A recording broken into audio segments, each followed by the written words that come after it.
राधे राधे दोस्तों, जय माता दी। आप सब जानते हैं कि शुक्रवार को मार्क्सिस्ट की प्रतिपदा तिथि पड़ रही है। दोस्तों, यह प्रतिपदा तिथि साल की बहुत बड़ी प्रतिपदा तिथि है क्योंकि यह शुक्रवार मार्क्सिस्ट पर पड़ रही है, इसलिए यह बहुत ही शुभ समय लेकर आ रही है। गुरुजी कहते हैं कि दोस्तों, कभी भी यह तिथि शुक्रवार को अगर पड़ रही है तो आप सभी को कुछ विशेष उपाय अवश्य करना चाहिए, जिसमें एक चुटकी काले तिल वाला प्रयोग आपको अवश्य करना चाहिए क्योंकि यह शुभ दिन पूरे साल में एक ही बार आता है।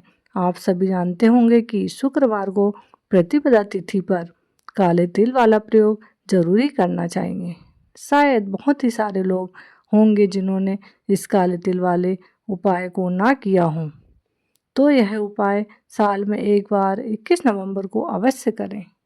यह उपाय आपको अवश्य करना चाहिए ताकि इस वाले उपाय से आपको फल जरूर मिले। यह उपाय इस मार्गशीर्ष माह में प्रतिपदा तिथि में करना चाहिए। देखा गया है कि बड़े बड़े पूजा अनुष्ठान से जो कार्य नहीं होते वह इस छोटे से पूजा उपाय से पूर्ण हो जाते हैं। अगर आप इस उपाय को करना चाहते हैं तो पहले इस उपाय को अच्छे से सुन लेना, समझ लेना। आपको इस उपाय से फल अवश्य मिलेगा। आपके घर पर किसी भी प्रकार की समस्या चल रही है, आपको उसका कारण भी नहीं पता हो, पितृ दोष हो सकता है या ग्रह दोष हो सकता है या अन्य कोई कारण हो सकता है, तो आपको यह मार्गशीर्ष प्रतिपदा वाला उपाय कर लेना चाहिए। यह ऐसा उपाय है कि हम अगर किसी विशेष समय पर करें तो इससे उसका फल अवश्य मिलता है, क्योंकि आप इस उपाय को बड़े और विशेष दिन पर कर रहे हैं। तो चलिए हम उपाय के बारे में बात करते हैं। इससे पहले हम इस उपाय का समय जानते हैं और इस उपाय को कौन कर सकता है। इससे पहले अगर आप इस वीडियो को पहली बार देख रहे हैं तो वीडियो को लाइक, शेयर और चैनल को सब्सक्राइब जरूर कर दें और कमेंट बॉक्स में श्री शिवाय नमस्तुभ्यम ओम नमः शिवाय जरूर टाइप कर देना। तो इस उपाय को कैसे करना है, किसको करना है, यह जानते हैं। यह उपाय शुक्रवार को प्रतिपदा तिथि में करना बहुत ही शुभ माना गया है। तो दोस्तों, इस उपाय को घर की कोई भी बड़ी महिला, भाभी, बहन, बेटी, सास इस वाले उपाय को कर सकती है। और अगर आप चाहें तो अपने घर से सभी सदस्यों से यह उपाय करा सकते हैं। अगर व्यक्ति बहुत दुखी है, वह स्वयं के लिए उपाय करना चाहता है, तो वह इस उपाय को जरूर कर सकता है। इस उपाय को सभी कर सकते हैं, पर पूरे परिवार के लिए करना है तो कोई भी बड़ी बहन या माँ इस उपाय को कर सकती है। इस उपाय को करने का सबसे सही समय रहेगा सुबह का, और सुबह ना हो पाए तो 12 बजे के पहले यह उपाय कर लेना चाहिए, बहुत ही उत्तम रहेगा।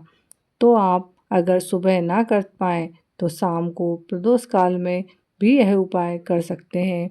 प्रदोष काल शाम को 6 से 7 बजे का समय होता है, और अगर आप इस समय पर ना कर पाएँ तो 6 से 8 के बीच भी इस उपाय को आप अवश्य कर सकते हैं।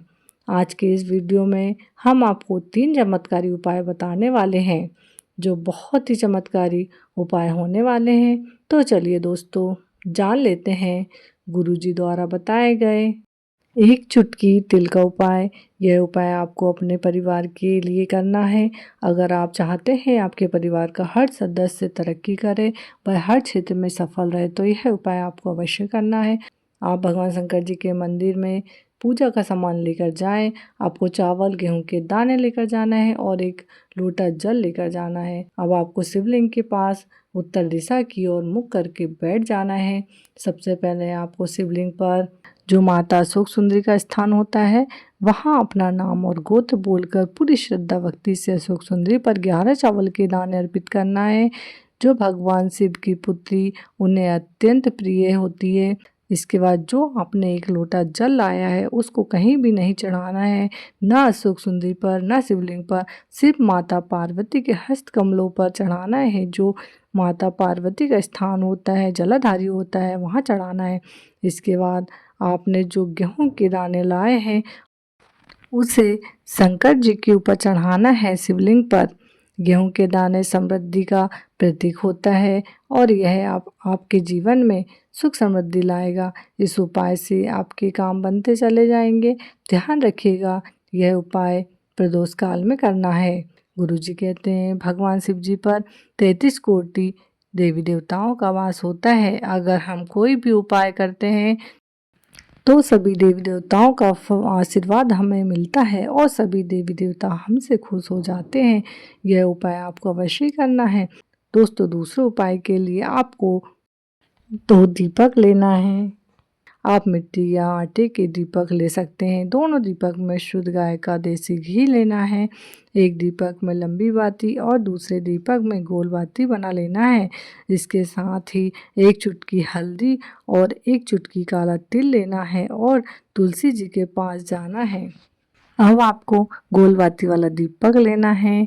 अब आपको गोल बाती वाला दीपक जलाना है और ओम भगवते वासुदेवाय नमः मंत्र का 11 या 21 बार बोलते हुए दीपक को जलाना है। इसके बाद 1 चुटकी तिल को अपनी हथेली पर लेना है और घड़ी की दिशा में इसे 11 बार घुमाकर अपना नाम और गोत्र बोलकर दीपक में डाल देना है। यह काले तिल कहते हैं भगवान विष्णु के पसीने से उत्पन्न हुए हैं।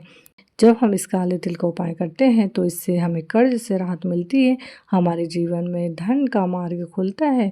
अब आपके पास जो लंबी बाती का दीपक है और 1 चुटकी हल्दी है, उसे आपको अपने घर के मंदिर में लेकर जाना है और माता लक्ष्मी के पास रखना है और 21 बार ओम लक्ष्मी नमः मंत्र का जाप करते हुए वह 1 चुटकी हल्दी उस दीपक में डाल देंगे और माता लक्ष्मी से प्रार्थना करेंगे कि हमारे घर की सुख समृद्धि बनी रहे और दुख दारिद्र दूर हों।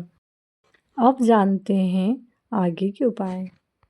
इस उपाय के लिए आपको हरी इलायची लेना है, आधी चम्मच शहद लेना है, लंबी बाती का दीपक लेना होगा जिसमें मोली वाला धागा की बाती होगी जो लाल रंग का होगा। इसमें देसी घी का प्रयोग करेंगे। अब आपको अपने घर के मंदिर पर ही माता लक्ष्मी या माता पार्वती के सामने बैठ जाएंगे। माता के स्वरूप की कोई भी फोटो हो सकती है। एक चावल की ढेरी बनाएंगे और उसके ऊपर यह दीपक रखकर प्रज्वलित कर देंगे। अब जो 2 हरी इलायची आपने ली है उसको एक इसी दीपक में डाल देनी है और लक्ष्मी मंत्र का जप करना है कम से कम 21 बार। ओम लक्ष्मी नमः, ओम महालक्ष्मी नमः मंत्र का जप करेंगे और दूसरी इलायची को लेकर पहुंचना है शिव जी के मंदिर पर। अब इस हरी इलायची पर शहद का लेपन कर देना है और शिवलिंग पर चढ़ा देनी है। ओम नमः शिवाय का जाप करते हुए उसके बाद 1 लोटा जल अर्पित करना है ओम नमः शिवाय बोलते हुए। इस प्रकार आप यह उपाय अवश्य कीजिएगा, आपको अवश्य लाभ मिलेगा।